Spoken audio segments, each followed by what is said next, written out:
bersangkutan dengan narasumber kita, yaitu pimpinan redaksi dari aktualdetik.com ataupun pimpinan umum dari grup Aktual.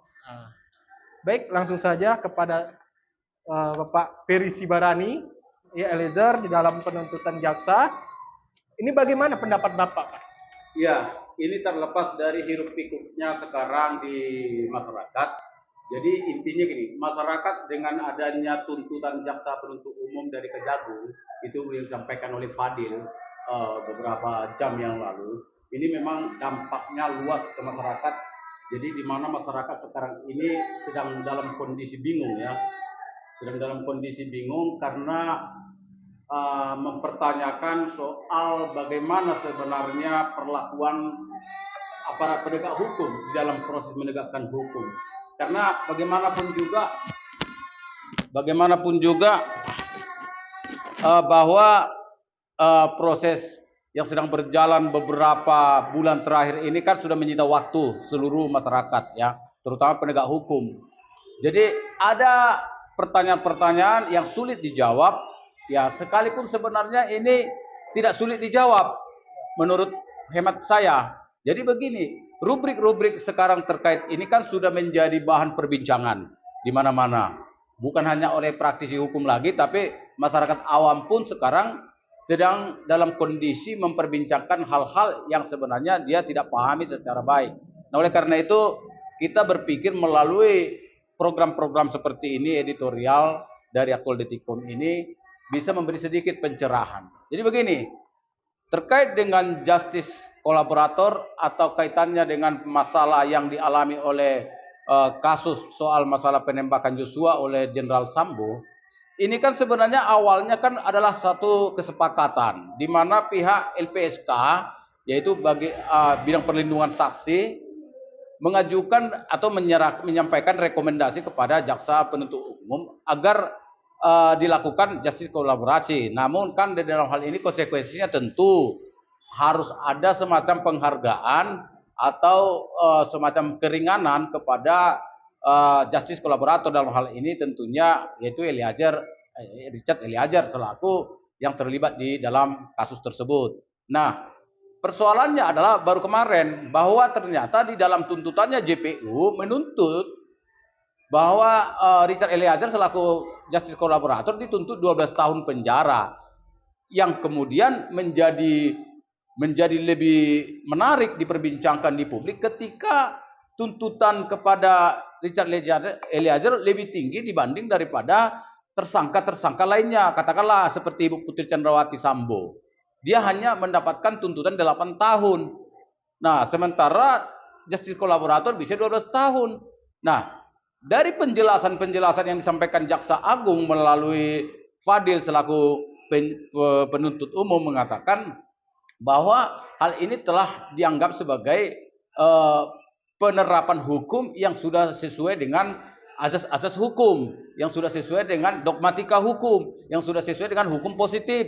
Artinya mereka tidak ada melakukan satu tindak-tindakan yang tidak sesuai dengan hukum. Nah, kita menyikapi itu begini. Kalau kita berbicara konteks justice kolaborator, jangan lupa apa sejarah dan semangat yang diusung di dalam istilah justice kolaborator. Kita harus melihat jauh ke belakang. Misalnya, adanya UNCAT. UNCAT itu adalah singkatan dari United Nation Connection Against Corruption. Dunia melihat bahwa pada saat itu kejahatan korupsi menjadi sesuatu yang luar biasa. Nah, oleh karenanya Indonesia kan bagian negara yang marak korupsi. Sehingga pada tahun 2006 UNCAT ini sudah diratifikasi kepada Undang-Undang Nomor 7 tahun 2006. Nah, hal itu kemudian dikuatkan oleh Surat Edaran Mahkamah Agung SEMA nomor 4 tahun 2011, di mana di sana bahwa Mahkamah Agung juga menyetujui bahwa tindakan kejahatan yang luar biasa, korupsi itu dianggap sebagai tindakan yang kriminal yang luar biasa, atau kita sebut istilahnya ordinary crime, ya.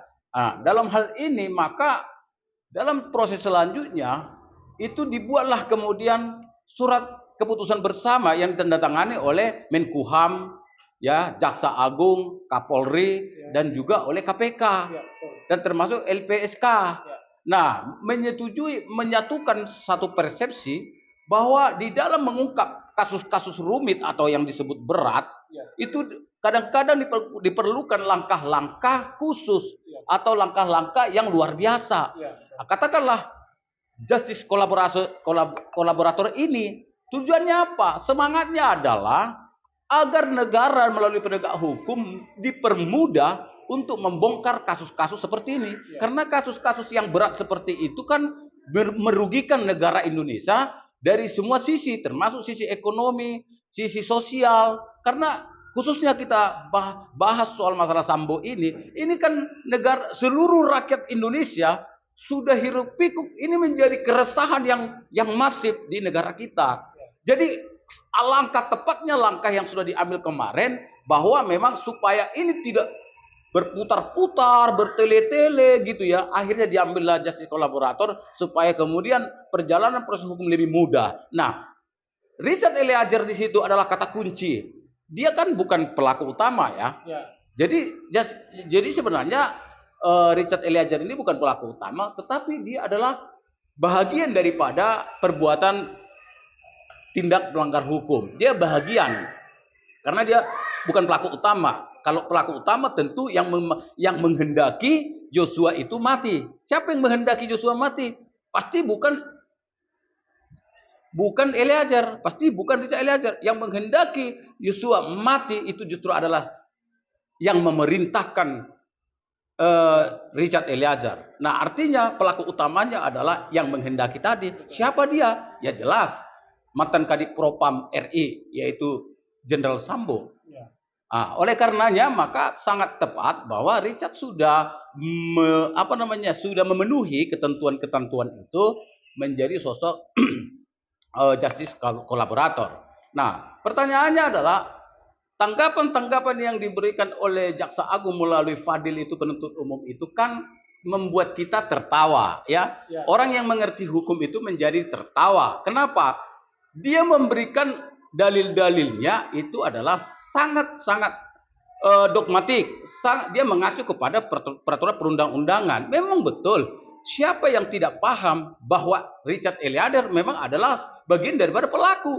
Nah, kalau dikatakan yang jelas kami di dalam melakukan penuntutan sudah sesuai dengan peraturan perundang-undangan. Memang benar bahwa sudah terbukti Richard memang adalah sosok eksekutor di dalam persoalan kasus pembunuhan Joshua. Siapapun tahu bahwa betul-betul kalau memang Richard itu adalah eksekutor. Ya kan? Jadi seharusnya Fadil tidak lagi membicarakan hal itu.